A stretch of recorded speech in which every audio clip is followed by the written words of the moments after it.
काफ़ी लंबे गैप के बाद हम लोग स्टार्ट कर रहे हैं, ठीक ना। तो थोड़ा सा रिकॉल कर लेते हैं कि बीम में हम लोगों ने क्या सीखा था। ठीक है, बीम में हम लोगों ने क्या देखा था, कितने तरह के बीम थे भाई हमारे, simply supported, cantilever and overhanging. 3 तरह के बीम हम लोगों ने देखे थे। सिंपली सपोर्ट में सिंपली बीम 2 एंड पॉइंट पर क्या था, सपोर्टेड था। कैंटिलीवर में सिर्फ 1 एंड पे सपोर्टेड था और 1 एंड फ्री था। इसको फिक्स एंड कहते हैं और इसे फ्री एंड कहते हैं। और तीसरा ओवरहैंगिंग बीम था, इसी को हम लोग आगे बढ़ा दें तो अब ये बीम क्या बन गया, ओवरहैंगिंग बीम बन गया। इसको सिंगल साइडेड ओवरहैंग कहते हैं और अगर इधर निकाल दिया तो ये बोथ साइड या डबल साइडेड ओवरहैंग बीम बन जाता है। तो बेसिकली ये 3 तरह के बीम आपको देखने के लिए मिलते हैं, ठीक ना। इसके अलावा जो इंपॉर्टेंट चीज थी वो थी लोडिंग, बीम के ऊपर लोडिंग किस तरह की होती है। तो हमने देखा था लोडिंग में सबसे पहले था हमारा पॉइंट या कंसंट्रेटेड लोड, यानी ऐसा लोड जो एक बिंदु पे लग रहा हो, लाइक 10 किलो न्यूटन, ये लोड एक पॉइंट पर एक्ट कर रहा है, इसे हम लोगों ने पॉइंट लोड या फिर कंसंट्रेटेड लोड कहा। ये सबसे बेसिक तरह का लोड है, क्लियर है। जितने भी दूसरे लोड हैं उन सबको भी फाइनली हम किस में कन्वर्ट कर देते हैं, पॉइंट लोड में कन्वर्ट कर देते हैं। जैसे यदि यूडीएल दिया हुआ है, यूनिफॉर्मली डिस्ट्रीब्यूटेड लोड, एक समान जिस लोड का क्या हो, डिस्ट्रीब्यूशन हो। मान लीजिए लोडिंग की इंटेंसिटी दी हुई है 2 किलो न्यूटन पर मीटर, 1 मीटर की लंबाई में देखें तो कितना लोड है, 2 किलो न्यूटन, और सपोज ये यहां से यहां तक 10 मीटर है। तो सबसे पहले इसको पॉइंट लोड में कन्वर्ट करने के लिए हम लोग 2 किलो न्यूटन पर मीटर में है और टोटल लंबाई कितनी है, तो टोटल लोड में कितना कन्वर्ट करें तो कितना मिलेगा, 10 गुना 2 20।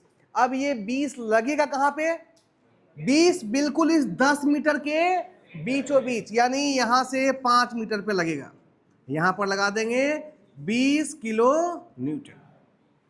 तो ये कन्वर्जन का तरीका है। एक तीसरा लोडिंग का सिस्टम था हमारा जिसको हम लोगों ने यूवीएल बोला था, uniformly varying load. Like loading कुछ इस तरह की हो, ठीक ना, लोड कुछ इस तरह से क्या हो, यहां पर लोडिंग की वेलोसिटी की लोडिंग कितनी है, 0, और यहां पर सपोज 10 किलो न्यूटन यहां पे दिया हुआ और यहां पर 0 किलो। तो ये लोड सपोज यहां से यहां तक ये 5 मीटर है, तो 5 मीटर में इस एंड पर लोड की वैल्यू 0 है और इस लोड पर यहां से धीरे धीरे लगातार यूनिफॉर्म तरीके से, यानी एक समान तरीके से क्या हो रहा है, बढ़ते हुए फाइनली यहां पर जाकर कितना हो गया, 10 किलो न्यूटन। तो इसको कैसे कन्वर्ट करें, ये एक ट्रायंगल है तो हम इसमें सिंपली क्या निकाल लेते हैं, एरिया ऑफ ट्रायंगल, तो हमें टोटल लोड मिल जाता है। एरिया ऑफ ट्रायंगल क्या हो गया, 1/2 इंटू बेस, बेस कितना है 5 इंटू हाइट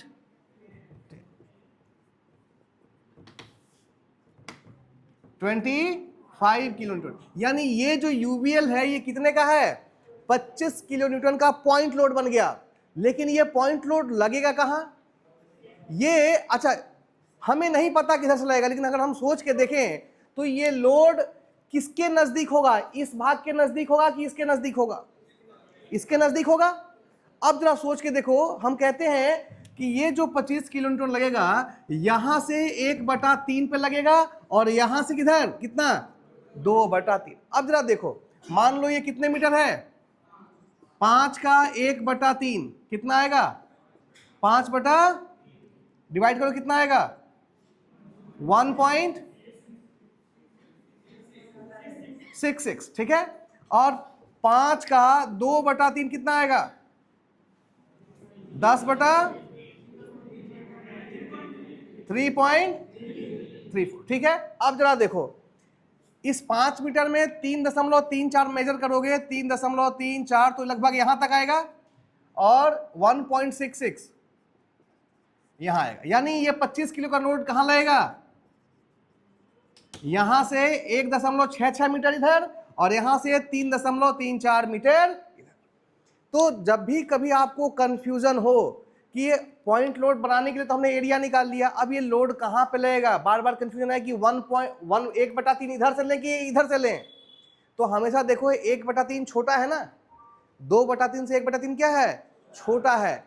छोटा है मतलब, और ये दिख रहा है कि लोड किधर लगना चाहिए, 25 किलोन्यूटन का, जिधर से ज्यादा है उधर से लगना चाहिए ना, तो इधर से छोटा दूरी कवर करना है। जैसे इसमें हमें 2 दूरी मिली थी, एक 3.34 मीटर और 1 तो कौन छोटा है भाई दोनों में, 1.66।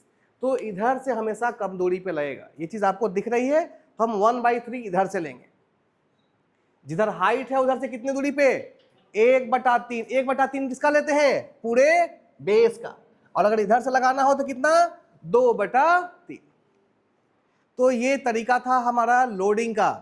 पॉइंट लोड हो गया, यूनिफॉर्मली डिस्ट्रीब्यूटेड हो गया, और यूनिफॉर्मली वेरिंग लोड हो गया। ये 3 तरह के लोड हो गए। एक चीज और इंपॉर्टेंट था, मैंने बताया था आप लोगों को, सपोर्ट, ठीक ना। सपोर्ट क्या था भाई, कितने तरह का था, पहला था आपका सिंपल सपोर्ट। सिंपल सपोर्ट में आपको कई तरीके से रिप्रेजेंट कर सकते हैं, आप सिंपल एक एरो दिखा सकते हैं, ये भी किसका रिप्रेजेंटेशन है, सिंपल सपोर्ट का। दूसरा तरीका है, आप यहां पर क्या बना दें, और यहां पर एक व्हील दिखा दें, तो ये बन गया रोलर सपोर्ट। एक व्हील भी दिखा सकते हैं, 2 व्हील भी। इसका मतलब क्या है, हमने कहा था कि रिएक्शन कहां डेवलप होगा, जितना मोशन रुकेगा, जितने नंबर ऑफ मोशंस रुकेंगे, रिस्ट्रिक्टेड होंगे, उतने ही ज्यादा क्या डेवलप होंगे, रिएक्शन। अब ये व्हील लगा हुआ है तो ये आराम से आगे और पीछे क्या कर सकता है, मूव कर सकता है। तो यहां पर सिर्फ कौन सा रिएक्शन डेवलप होगा, सिर्फ वर्टिकल रिएक्शन, क्योंकि ये बीम को नीचे नहीं आने देगा, ठीक ना, ये इधर जाने देगा। अब ये रोलर सपोर्ट हम लोग कहां यूज करते हैं, जितने भी आपके ब्रिज बन रहे हैं उसमें एक साइड में ये रोलर सपोर्ट दिया जाता है, जो मेटल्स के ब्रिज बनते हैं। उसका रीजन है, मेटल में थर्मल एक्सपेंशन होता है, टेम्परेचर गर्मी के दिन में बढ़ता है, जिससे मेटल क्या होता है, फैलता है। अगर हम इसको यहां फिक्स कर देते और ये मेटल फैलना चाहता तो फैल पाता, फिर चीजें टेढ़ी हो जाती। इसीलिए एक कॉर्नर को हम फिक्स करते हैं और दूसरे कॉर्नर पे क्या देते हैं, रोलर सपोर्ट, की जरूरत पड़ने पर वो 2-4-10 mm क्या हो सके, टेम्परेचर के साथ आगे पीछे हो, बट हमारा स्ट्रक्चर बिल्कुल सुरक्षित रहे, उसमें कोई चीज समस्या ना आए। तो रोलर सपोर्ट और सिंपल सपोर्ट एक ही है, ठीक ना। रोलर सपोर्ट क्यों दिया गया, थर्मल एक्सपेंशन से बचाने के, क्लियर है। दूसरा हमारा सपोर्ट था, अगर इसको हम ऐसे कर दें तो ये बन जाता है हिंज सपोर्ट। अब हिंज सपोर्ट की क्या खासियत है भाई, ये ना तो बीम को इधर मूव करने देगा और ना ही इधर मूव करने देगा। तो अगर इधर मूव नहीं होगा तो इधर से हॉरिजॉन्टल रिएक्शन डेवलप होगा, और इधर नहीं देना देगा तो यहां से वर्टिकल रिएक्शन डेवलप होगा। तो हिंज सपोर्ट में 2 तरह के रिएक्शन डेवलप होते हैं, हमारे हॉरिजॉन्टल एंड वर्टिकल। जबकि यहां पर सिर्फ एक ही था, बट यहां कोई हॉरिजॉन्टल नहीं है, क्योंकि हॉरिजॉन्टल तो ये मूव कर सकता है।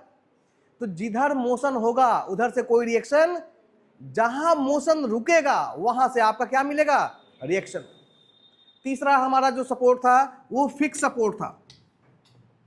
फिक्स सपोर्ट कुछ इस तरह से हम लोग रिप्रेजेंट करते थे, जो अक्सर आपको कैंटिलीवर बीम में देखने के लिए मिलेगा। अब इस बीम को ला करके हमने यहां क्या कर दिया, जाम कर दिया। आप देख सकते हैं ये सब फिक्स सपोर्ट है। ये जो बीम है ये मूव कर सकता है क्या कहीं, नहीं। तो ये क्या है, कैसा सपोर्ट है, फिक्स सपोर्ट। अब फिक्स सपोर्ट में क्या खासियत है भाई, यहां एक वर्टिकल रिएक्शन, एक हॉरिजॉन्टल रिएक्शन और एक मोमेंट, ठीक ना। तो फिक्स सपोर्ट पे हमें ये तीनों ही चीजें देखने के लिए मिलेंगी, क्लियर है। तो ये कुछ बेसिक चीजें थी जो मैंने पिछले क्लास से बताई थी, मैंने फिर से एक बार रिपीट किया। 2 प्रॉब्लम मैंने कराए थे और 1-2 प्रॉब्लम और लेते हैं, ताकि जो कॉन्सेप्ट है वो अच्छे से क्लियर हो जाए। अभी तक हम लोगों ने जितने भी प्रॉब्लम किए हैं उसमें बेसिकली आपको 2 तरह की लोडिंग देखने के लिए मिली थी, एक पॉइंट लोड और दूसरा यूनिफॉर्मली डिस्ट्रीब्यूटेड लोड, ठीक है। अब हम लोग थोड़ा सा प्रॉब्लम को चेंज कर रहे हैं, पॉइंट लोड की जगह हम लोग इंक्लाइंड पॉइंट लोड ले रहे हैं। अगर आप अपना सिलेबस देखेंगे तो उसमें इंक्लाइंड लोड की भी बात की गई है, यानी वर्टिकल ना होकर के लोड क्या है, कुछ एंगल पे इंक्लाइंड है। तो अगर इंक्लाइंड सिस्टम हमारे सामने हो तो उस प्रॉब्लम को हमें कैसे सॉल्व करना है ये देखना है, ठीक ना। तो एक प्रॉब्लम मैं ले रहा हूं जो इंक्लाइंड लोड सिस्टम के ऊपर बेस्ड है। चलिए आइए देखते हैं। अब लिखे नहीं, बिल्कुल लिखने के लिए मैं समय दूंगा, एकदम बोर्ड पे कंसंट्रेट करें। ये एक नया प्रॉब्लम मैंने लिया है, इसमें हम लोग बात करेंगे इंक्लाइंड लोड की, ठीक ना। ये सिस्टम है जिसमें यहां पर एक हिंज सपोर्ट है और यहां पर ये क्या है, रोलर सपोर्ट। बीम कौन सा है भाई, सिंपली सपोर्टेड बीम। ये बीम किस तरह का है, बीम हमारे तीन ही है, सिंपली सपोर्टेड, इसके अलावा कैंटिलीवर एंड ओवरहैंगिंग। तो ये ना तो कैंटिलीवर है और ना ही ओवरहैंगिंग, ये सिंपली सपोर्टेड बीम का एग्जांपल है जिसमें सपोर्ट लगे हुए हैं, एक जगह हिंज सपोर्ट है और एक जगह रोलर सपोर्ट है। स्पैन मैंने बताया था, span is the length of beam. यहां से लेकर के यहां तक की दूरी को ही हम क्या कहते थे, स्पैन कहते थे। This is the span. Span इसका कितना दिया हुआ है अभी, 12 मीटर, ठीक है। 4 मीटर पर एक लोड लगा हुआ है 10 किलो न्यूटन का, उसके बाद 6 मीटर पर एक लोड लगा है 15 किलो न्यूटन का, बट ये लोड इस पॉइंट पर 30 डिग्री पर क्या है, इंक्लाइंड है। फिर ये लोड यहां पर 20 किलो न्यूटन का लग रहा है, बट ये 45 डिग्री पर क्या है, इंक्लाइंड है। पॉइंट लोड ही, बट वो सीधा सीधा ना लगकर क्या लग रहा है, इंक्लाइंड लोड। नाउ बात आती है कि इंक्लाइंड लोड से क्या होगा भाई, ध्यान दें, जब वो लोड इंक्लाइंड होगा तो हम उसको दो कंपोनेंट में ब्रेक कर देंगे, एक हॉरिजेंटल और एक वर्टिकल। बात समझ में आ रही है। जैसे अगर हम इस लोड की बात करें तो ध्यान से देखें, ये एंगल 30 है तो ये एंगल भी कितना होगा, 30। तो ये 15 किलो न्यूटन में इधर इधर कितना जाएगा, 15 कॉस, और इधर कितना आएगा, 15 साइन। बात समझ में आई। इंक्लाइंड लोड को हम horizontal component and vertical component में ब्रेक कर देंगे, बहुत ही आसान है, क्लियर है।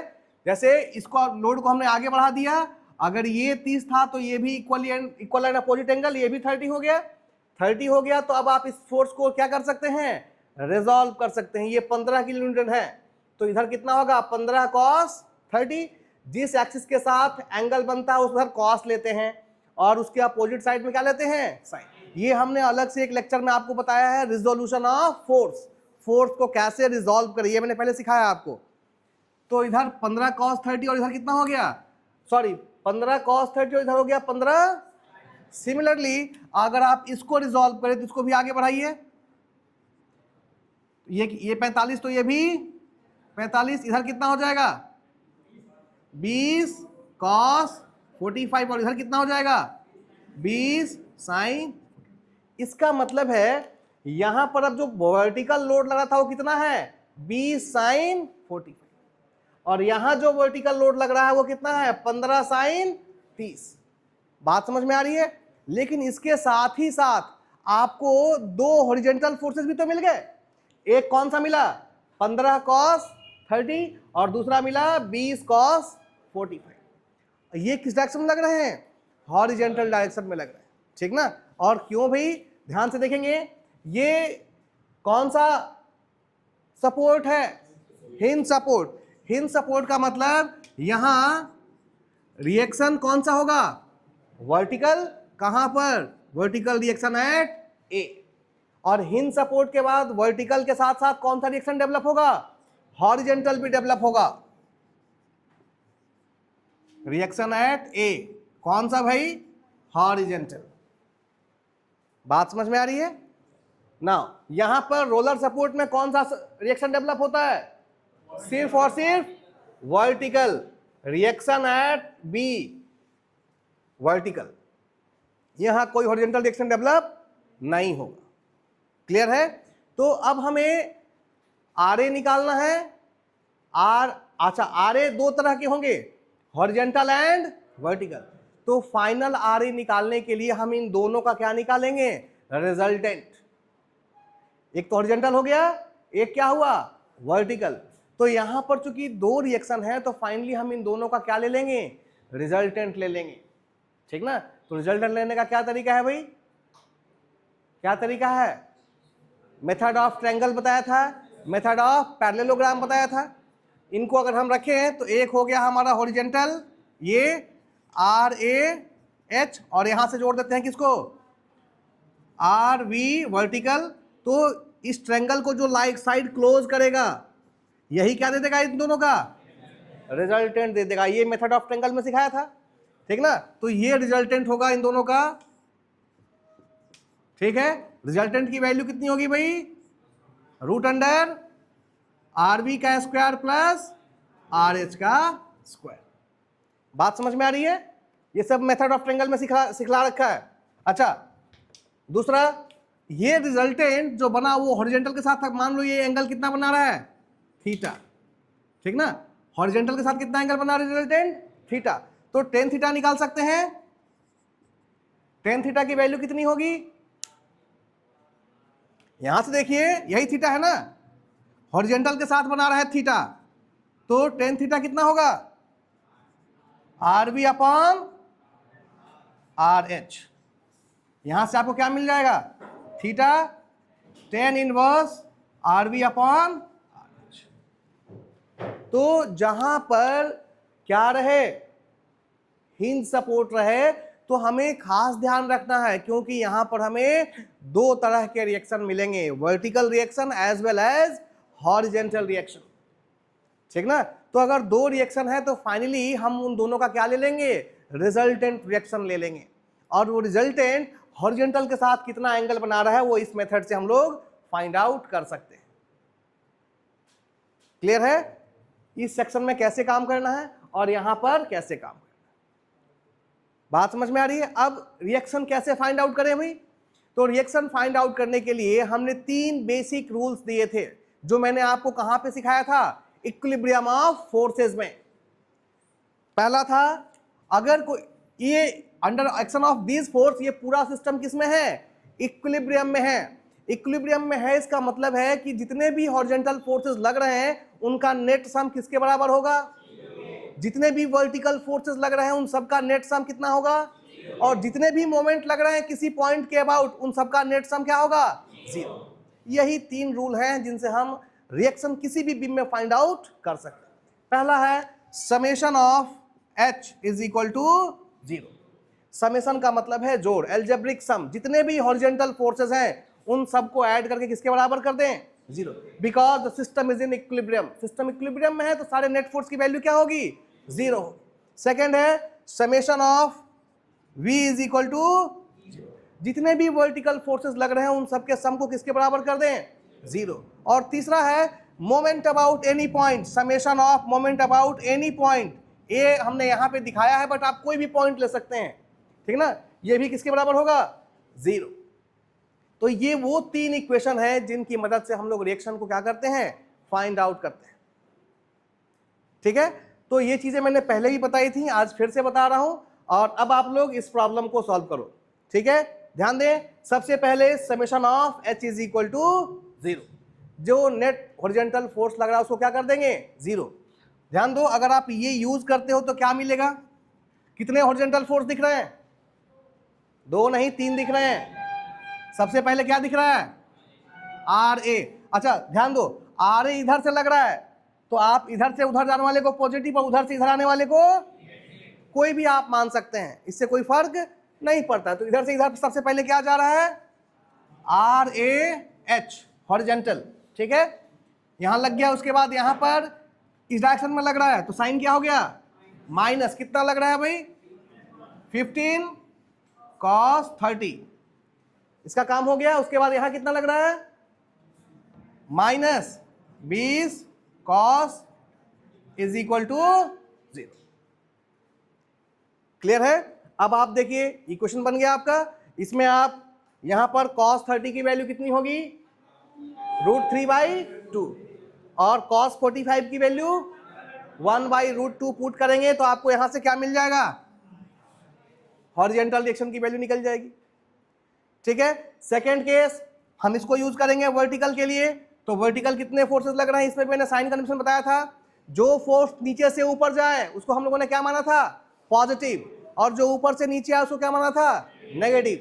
तो यहां से देखें नीचे से ऊपर क्या जा रहा है, आर ए वी। सबसे पहले यहां पे क्या जा रहा है, आर ए भी ऊपर जा रहा है तो ये पॉजिटिव हो गया। उसके बाद 10 किलो न्यूटन किधर लग रहा है, नीचे, माइनस यहां कितना लग रहा है 15 साइन 30, यहां कितना लग रहा है 20 साइन 45, और यहां पर कितना लग रहा है plus R B vertical is equal to 0। एक इक्वेशन ये हो गया। यहां से आपको इक्वेशन आर ए और आर बी में मिल जाएगा, ठीक है। तो ये एक अनदर इक्वेशन हो जाएगा। लेकिन हमारे पास दो अननोन है, R B and R B. तो इसके लिए एक इक्वेशन और चाहिए होगा, वो कहां से मिलेगा, किसी भी एक पॉइंट के अबाउट आइदर ए और बी के अबाउट हम क्या कर दें, मोमेंट को 0 कर दें। Third equation, so let moment about A is equal to 0। तो अगर इसको करेंगे तो क्या मिलेगा भाई, देखें जरा, यहां पर 0 कर रहे हैं, इधर से शुरुआत कीजिए। ये जो फोर्स लग रहा है ये यहां पर किस तरह का मोमेंट जनरेट करेगा, anti clockwise. Anti clockwise moment को हम लोगों ने नेगेटिव माना था और क्लॉकवाइज को, तो ये हो जाएगा minus R B into V, R V भी फोर्स हो गया, और डिस्टेंस कितना हो जाएगा 12। ये एंटी क्लॉकवाइज मोमेंट है इसलिए साइन क्या लिया है, नेगेटिव। उसके बाद ये फोर्स देखिए, ये फोर्स यहां पर किस तरह का मोमेंट लगाएगा, ये इधर से कैसे घुमाएगा भाई, क्लॉकवाइज। कितना फोर्स है 20 साइन 40, और डिस्टेंस कितना है 10। फिर अगर इसकी बात करें तो ये कितना लग रहा है plus 15 sine 30 into distance, distance कितना है 6, ठीक है। इसके अलावा और क्या है भाई 10 किलो न्यूटन। ये कि यहां पे कैसा बनाएगा, clockwise plus 10 into 4 is equal to 0। तो इससे आपको क्या मिल जाएगा, यहां से आर बी मिल जाएगा। आर बी की इस वैल्यू को इस इक्वेशन में पुट करेंगे तो यहां से क्या मिल जाएगा, सारा मेथड क्लियर है तो फटाफट निकाल के दिखाओ, सारी वैल्यूज तीनों कैलकुलेट करके दिखाइए। चलिए घर पे आप लोग कौन सा आया, पहला आ गया ना,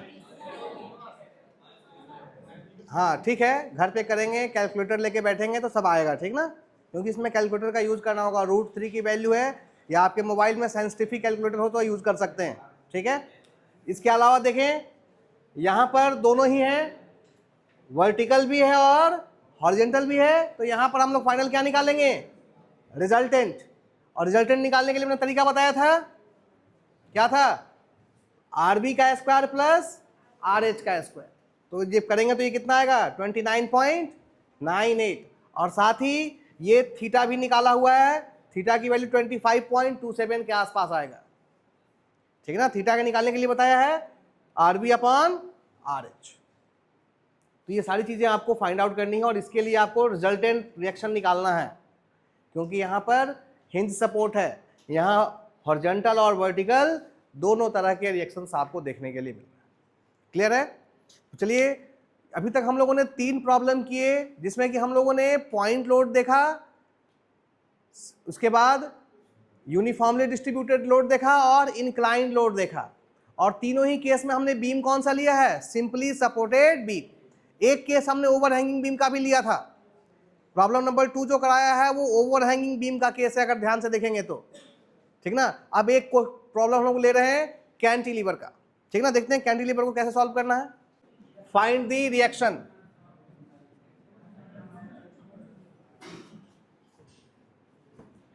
दो मिनट प्रयास कीजिए फिर देखते हैं।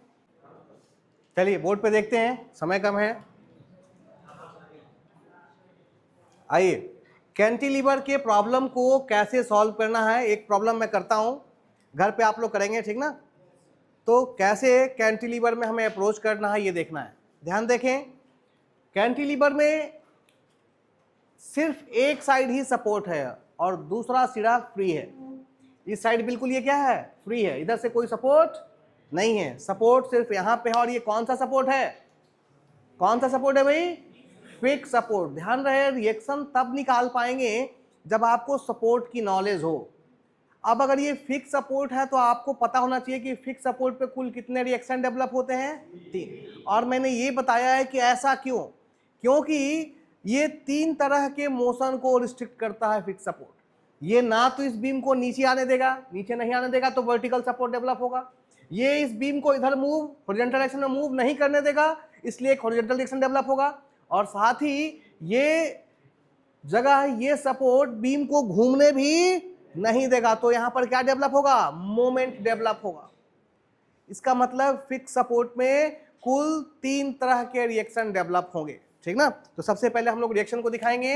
ये हो गया यहाँ पे रिएक्शन हॉरिजॉन्टल और यहाँ पर रिएक्शन वर्टिकल और एक मोमेंट। अब बात आती है कि यहाँ जो मोमेंट डेवलप हो रहा है वो कैसा है, क्लॉकवाइज है कि एंटी क्लॉकवाइज है, हम कैसे जान लेंगे भाई। तो आपको जानने की आवश्यकता नहीं है, ठीक ना। आप अपनी इच्छा अनुसार कुछ भी मान लो, क्लॉकवाइज या एंटी क्लॉकवाइज। ध्यान रहे, सपोज आपने क्लॉकवाइज मोमेंट यहां मान लिया, लेकिन फाइनल वैल्यू नेगेटिव आई, इसका मतलब आपने जो एज्यूम किया था वो डायरेक्शन क्या होगा, उल्टा होगा।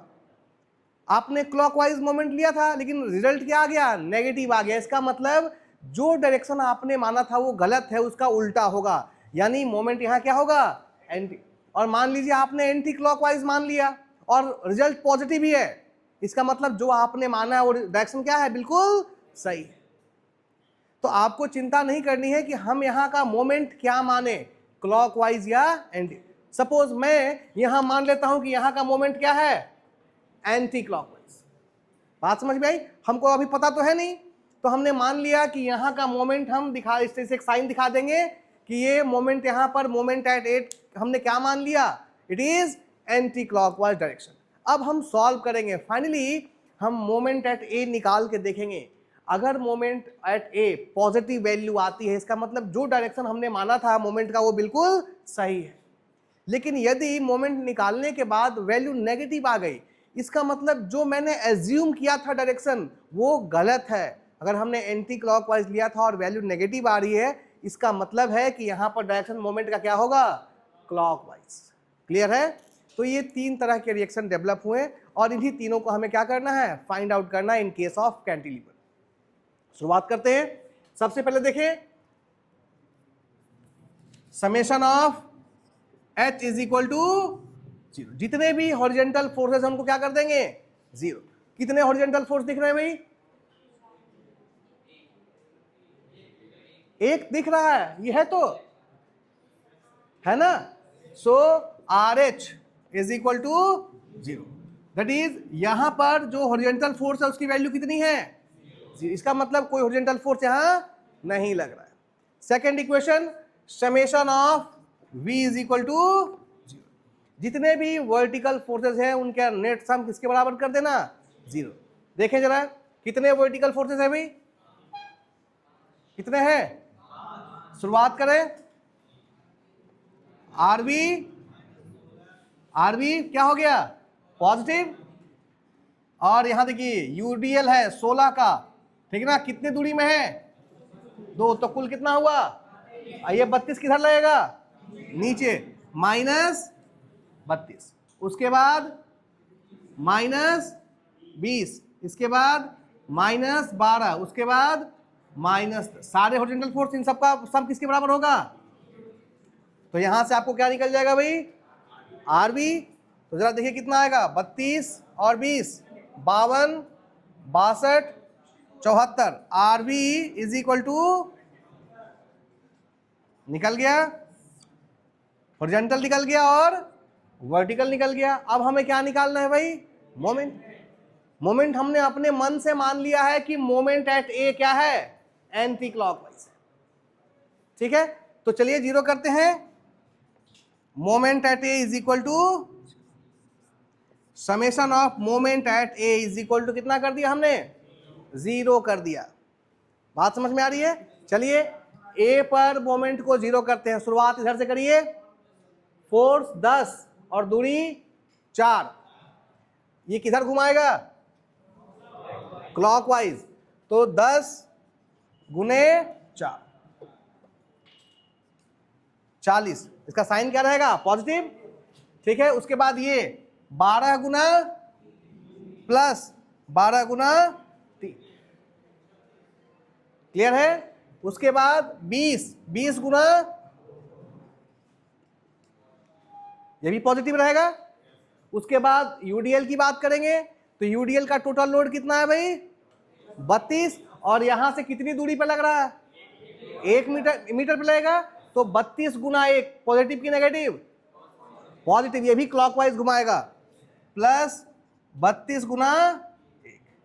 अब यहां तक पहुंच गए। यहां पर कौन सा मोमेंट हमने माना है, एंटी क्लॉकवाइज माना है। एंटी क्लॉकवाइज का साइन क्या रहेगा, minus, so minus moment at A is equal to 0।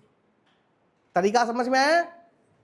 हमने मोमेंट एट ए 0 किया है, लेकिन हमने यहां के मोमेंट को माना था कितना, anti clockwise.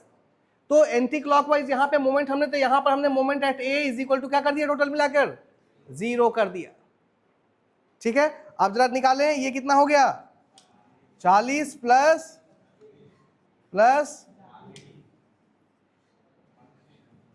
Is equal to, ये माइनस में था तो उधर जाएगा तो क्या हो जाएगा, प्लस में। तो मोमेंट एट ए कितना आ गया बताएं, 6, 4, 3, 7, 4, 11 और 3, 148। ठीक है, moment at A 148 kilo newton into metre. अब देखें ये वैल्यू क्या आई, इसका मतलब जो डायरेक्शन हमने एज्यूम किया था वो क्या है, सही है। लेकिन यदि ये -148 आता, इसका मतलब यहां जो मोमेंट हमने एंटी क्लॉकवाइज लिया था ये क्या होना चाहिए था, बात समझ में आ रही है ना। बट हमारी वैल्यू पॉजिटिव है, इसका मतलब जो एज्यूम डायरेक्शन है वो बिल्कुल क्या है, सही है। तो ये तरीका है, ये मेथड है जिससे हम लोग कैंटिलीवर बीम के केस में रिएक्शन को फाइंड आउट कर सकते हैं। क्लियर है। ठीक है, आइए इस बार जो हमारा केस है वो ओवरहैंगिंग बीम का है। ठीक ना, यहां पर एक ओवरहैंगिंग बीम दिया गया है जिसका स्पैन कितना है, इसका स्पैन है 7 मीटर। ठीक है, ये वाला पार्ट ओवरहैंग कर रहा है, यहां 60 किलो न्यूटन का पॉइंट लोड, यहां 60 किलो न्यूटन का पॉइंट लोड, और यहां पर एक एंटी क्लॉकवाइज मोमेंट काम कर रहा है जिसकी इंटेंसिटी कितनी है, 120 किलो न्यूटन इंटू मीटर। ठीक है, इसके पहले हम लोगों ने कैंटिलीवर में मोमेंट का केस लिया था, इस बार हम कहां ले रहे हैं, ओवरहैंगिंग बीम के केस में एक मोमेंट का केस ले रहे हैं। यहां मोमेंट की वैल्यू गिवन है कि यहां पर पॉइंट डी पर एक मोमेंट कार्य कर रहा है जो कितना है, 120 किलो न्यूटन इंटू मीटर। ठीक है, और अब आपको यहां पर ये जो दो रिएक्शंस हैं इनकी वैल्यू आपको फाइंड आउट कर, बिल्कुल सिंपल तरीके से जो हमारे 3 इक्वेशन है, summation of h is equal to 0, summation of v is equal to 0 और summation of moment about any point is equal to 0 से हम लोग उसको फाइंड आउट कर सकते हैं। ठीक है, आइए देखते हैं, सीखते हैं थोड़ा सा। ठीक ना, कैसे करना है केस हमारा, देखते ही पता चलेगा कि ये ओवरहैंगिंग बीम का है। आप बोर्ड पे देखिए। ठीक है, सबसे पहला इक्वेशन हम लोग यूज करेंगे, summation of h is equal to, तो क्या इसमें कोई हॉरिजॉन्टल फोर्स दिख रहा है, तो इसका कोई मीनिंग नहीं है। Second, summation of v is equal to, तो वर्टिकल फोर्सेस तो दिख रहे हैं। शुरुआत कीजिए, सबसे पहले यहां से शुरू कीजिए, तो आर ए ऊपर है तो पॉजिटिव, इसके बाद वर्टिकल फोर्स यहां से कहां दिख रहा है, कितना, -60।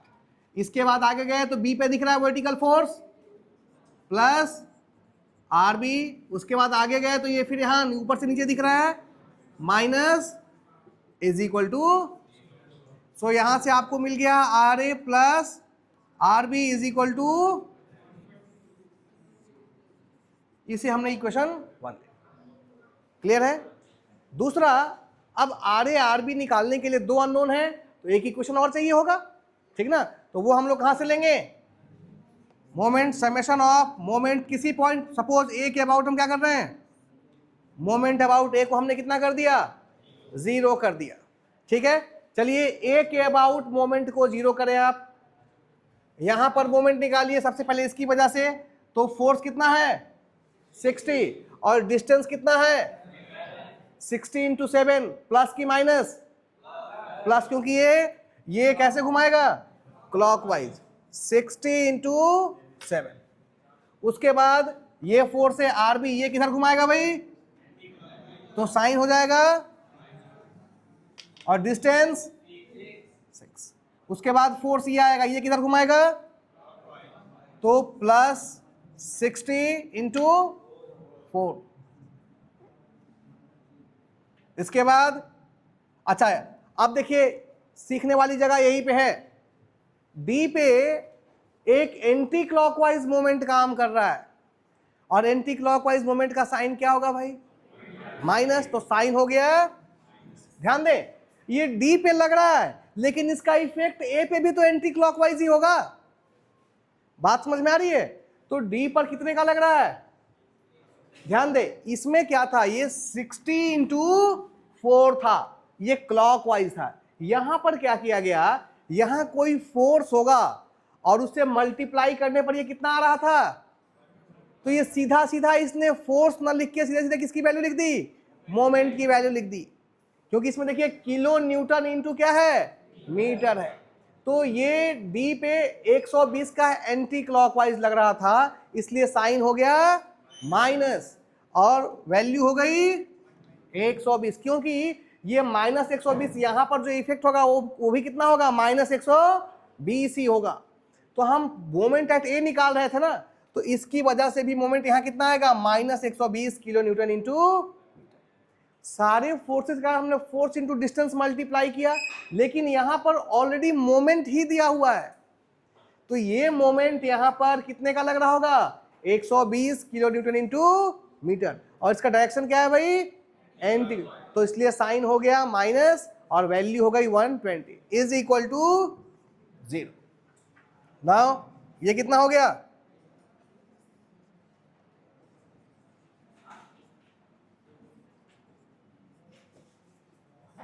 ठीक है, कितना बचा भाई, 6 RB इज इक्वल टू, ये कितना आया, कैलकुलेटर बताएं,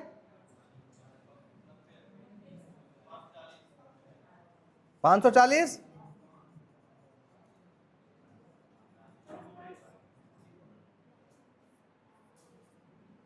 आरबी कितना निकल गया, 90 किलो। अब ये आरबी की वैल्यू इस इक्वेशन में पुट कर दीजिए, तो यहां से आर कितना आ जाएगा, ठीक है। तो ये वो मेथड है जिससे हम लोग रिएक्शन को फाइंड आउट कर सकते। एक प्रॉब्लम और लीजिए, क्लियर,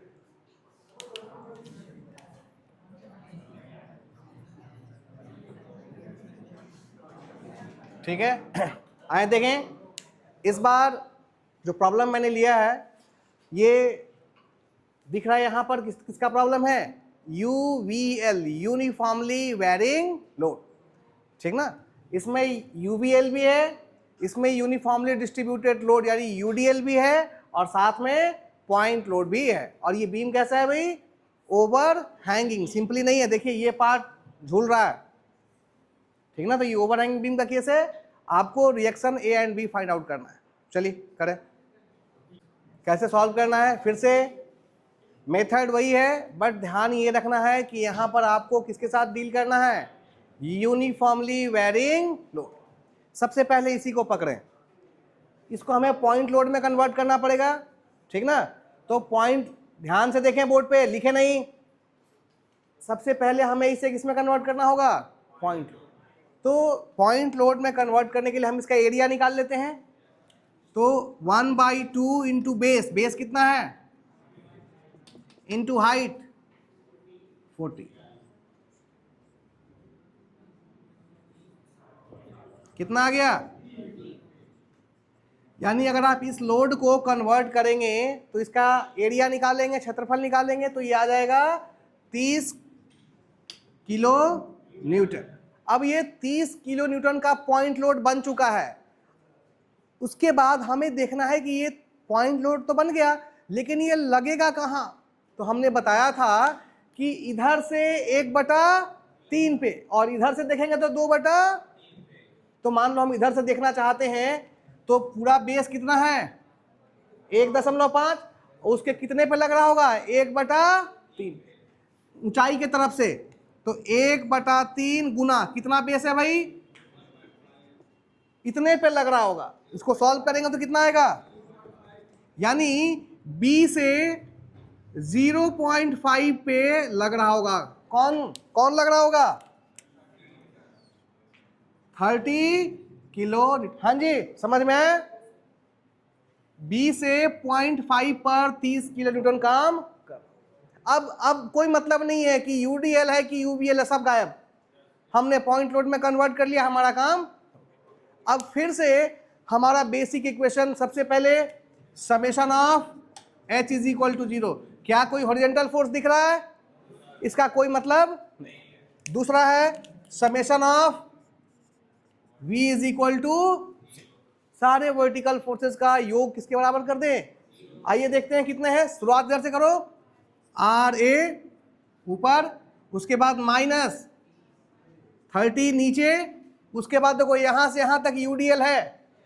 इंटेंसिटी कितनी है 24, और कितने दूर दूर में है 3। तो टोटल लोड कितना हो गया 24 गुना 3 72।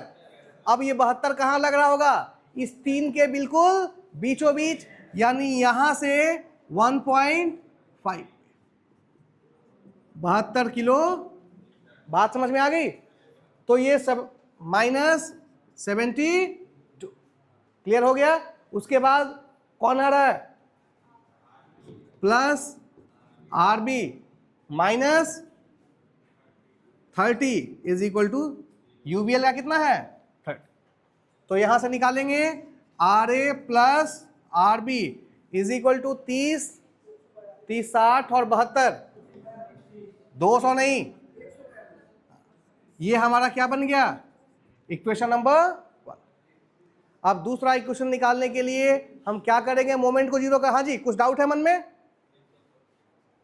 अरे बोलो खुल के। Third summation of moment about A is equal to 132 होगा।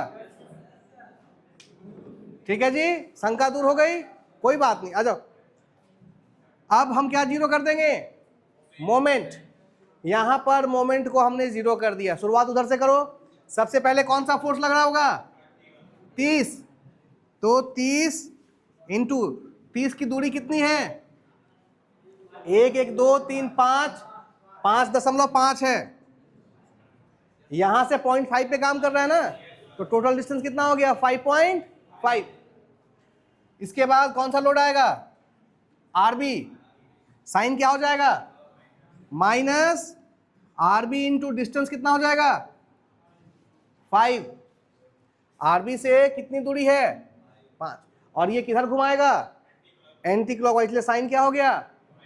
उसके बाद 72 + 72 इंटू डिस्टेंस कितना हो जाएगा 3.1 मीटर 2 मीटर, और ये 1.5 मीटर था तो 3.5। उसके बाद +30 इंटू 1, तो ये 30 रहेगा इज इक्वल टू। सो यहां से आप निकालिए, देखिए इसको मल्टीप्लाई कीजिए कितना आ रहा है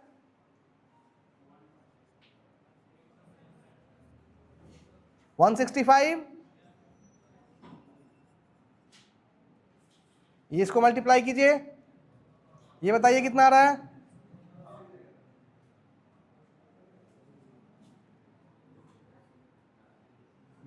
72 इंटू 3.5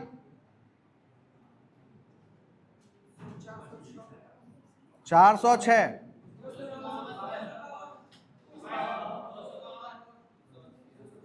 अरे एक आदमी बोलो 252 + 30 इज इक्वल टू 0। तो यहां से -5 RB कितना हो जाएगा, सॉरी 5 RB कितना हो जाएगा, इन सबको जोड़ दीजिए 443 447। सो आर बी कितना आ गया, 5 से डिवाइड कीजिए, 89.4। आर बी निकल गया।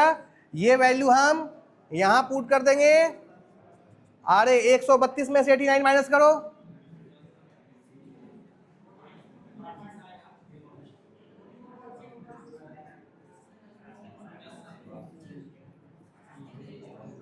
ठीक है।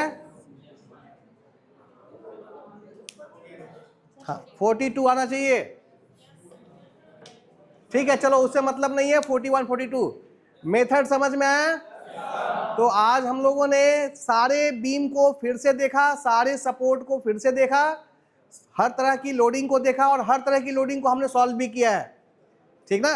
घर पे जाके कुछ प्रॉब्लम आप लोग खुद से सॉल्व करें। आज आपका यूनिट 2 कंप्लीट हो गया। नेक्स्ट डे हम लोग फ्रिक्शन स्टार्ट करेंगे। नेक्स्ट डे छुट्टी भी है, तो अगली क्लास आपकी ट्यूसडे को होगी, ठीक ना। सैटरडे को तो छुट्टी है, तो नेक्स्ट क्लास आपकी ट्यूसडे को होगी और हम लोग स्टार्ट करेंगे फ्रिक्शन। Thank you.